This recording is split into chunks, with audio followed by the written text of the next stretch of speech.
My fiancé cheated on me with my father. Me 27M, fiancé 26F, call her L. My father 52M, call him B. My mother 50F, call her R. Like many who've had something like this happen, I never thought something like this would happen to me, but here we are. I've never used Reddit, but I've seen stories from here on TikTok, so I thought I'd give this a shot for any advice you all could give me. From listening to some other stories you all like backstory, I'll try and be as clear and precise as I can. But it's only been a week, so if I start to lose it during the telling of this, I'm sorry. Elle and I met in her freshman year of college. We were both dorm in the same building where we eventually met.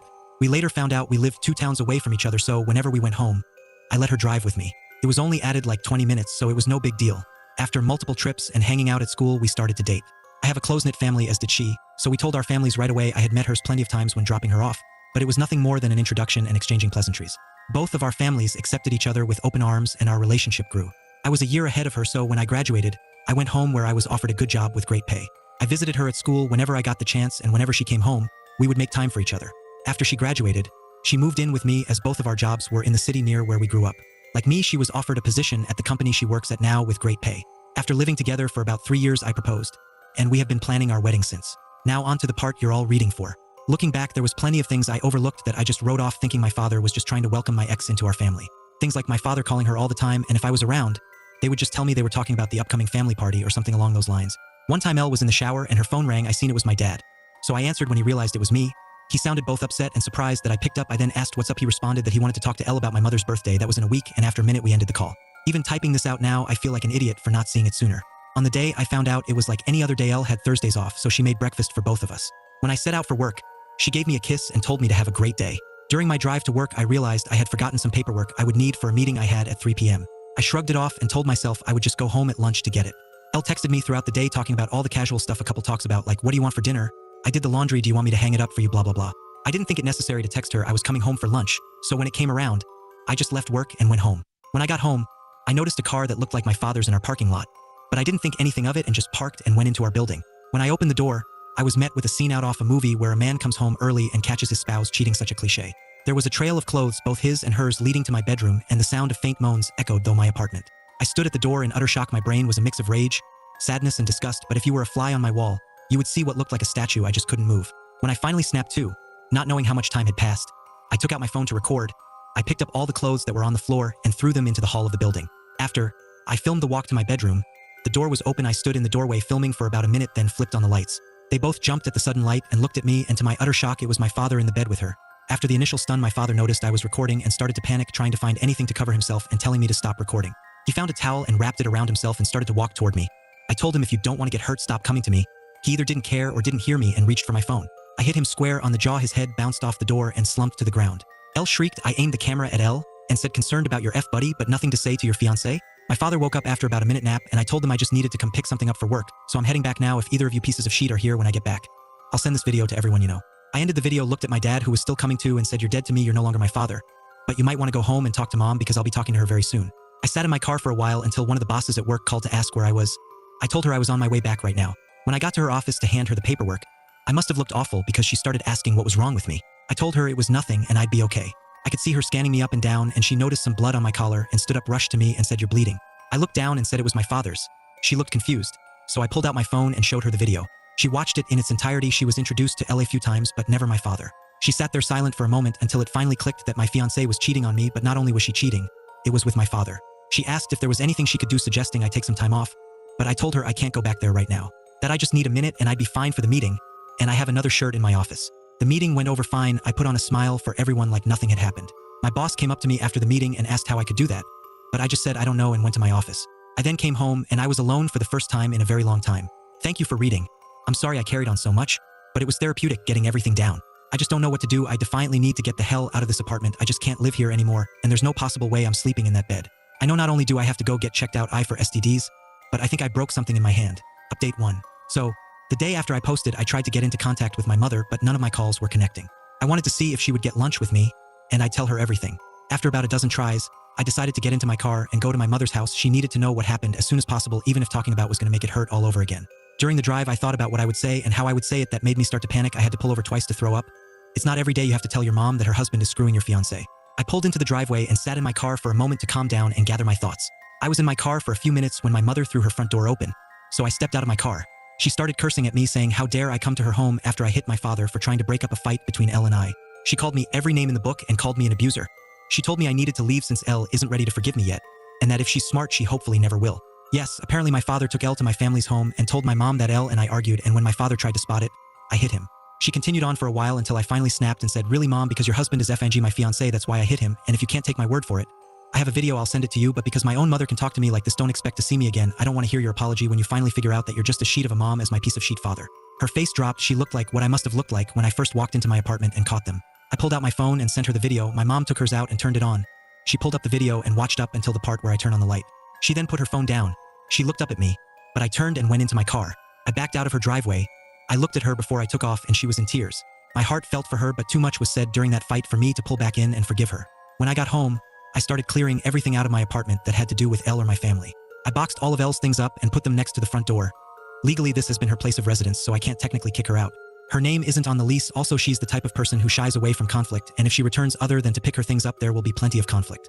Anything that had to do with my parents I boxed up and put into storage. Like I said in my first post, we were a very close family, but I've never had a problem cutting toxic people out of my life. I texted Elle's parents and told them calling off the engagement and told them she's been cheating on me. I thanked them for everything they've done for me. Our relationship was still building, but they were kind and supportive of me. So this just added more hurt to the mix. I finished by asking if they would come pick up all of her belongings. I haven't gotten a response from them yet, but I'm hoping they come grab her things, so Elle doesn't have a reason to come back here. Update 2. Hey everyone.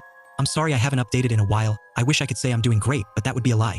Everything hits me in waves. I go from just being numb to boiling with rage. I haven't had a happy moment since I found out. Other than a few friends, I don't really have anyone IRL, especially since my family turned out to be bad. Quite a few things happened since I posted last. It's been about a month. So this update will tell all that's been going on. After my last post, I decided to get the ball rolling on everything that needed to be done, like getting tested, finding a therapist, moving, and of course buying a new bed. I started by calling my doctor's office telling them I needed to get tested and to refer me to a therapist. I had my first appointment with a therapist 2 weeks ago, and we decided to continue once a week. I also got tested last week, but it'll be another week or so. So until I get the results, cross your fingers for me. I got in touch with a real estate agent friend of mine and he sent me a ton of listings, and I decided on a refurbished cabin on the outskirts of my city. I finished moving 2 days ago. When I finished moving, I called Elle's parents. When they picked up, I told them I moved out and Elle has still yet to pick up her things and that the landlord will start showing the apartment in a few days, so someone better pick her things up before the landlord throws it out. That must have lit a fire under them, because the next day my former landlord texted me thanking me for getting the apartment emptied out. No one knows where I live now other than the friend who set me up with this place, so I know Elle or my parents won't be dropping by. The only thing that sucks about this place is I traded a 10-minute walk to work to a 45-minute drive. My phone has been blowing up with texts and calls from Elle, both my parents and some of my friends, but I have no interest in talking to anyone other than my therapist. At work I've been a ghost. I go in, get my work done, and leave.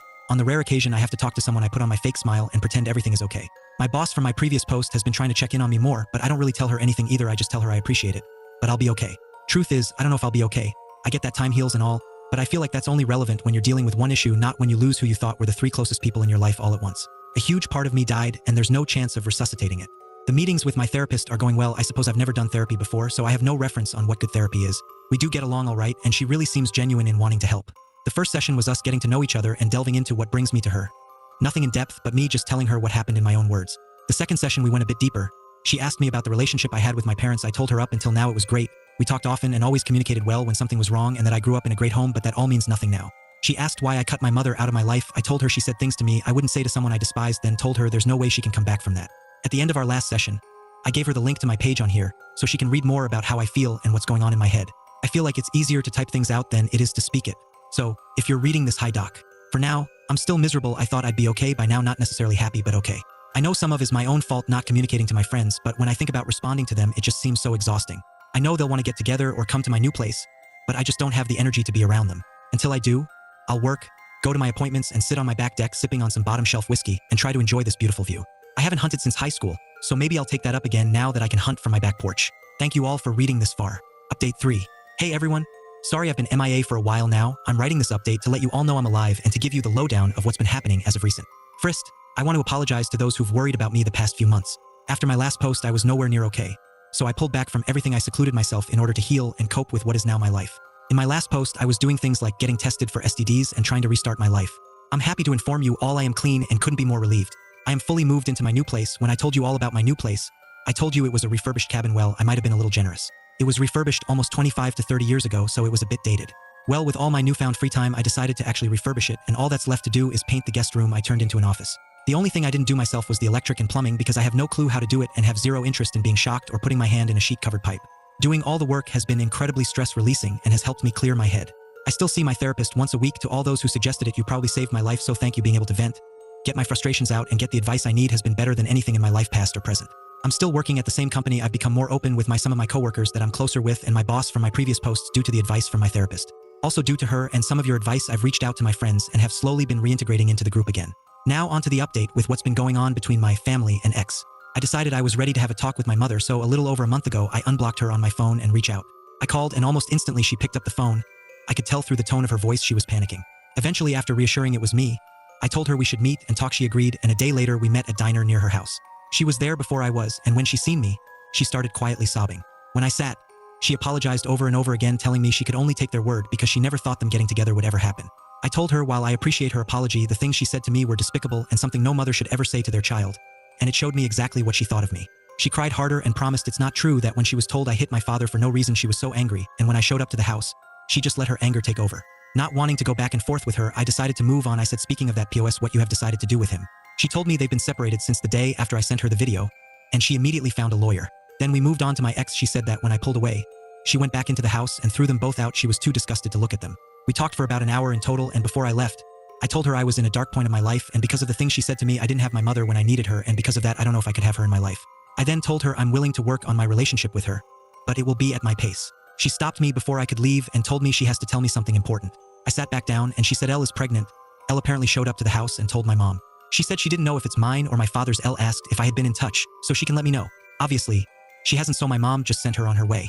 Well, that's about it for the update. I have a lot on my mind, not sure what to do or feel. Thank you for reading. Sorry for rambling on and on.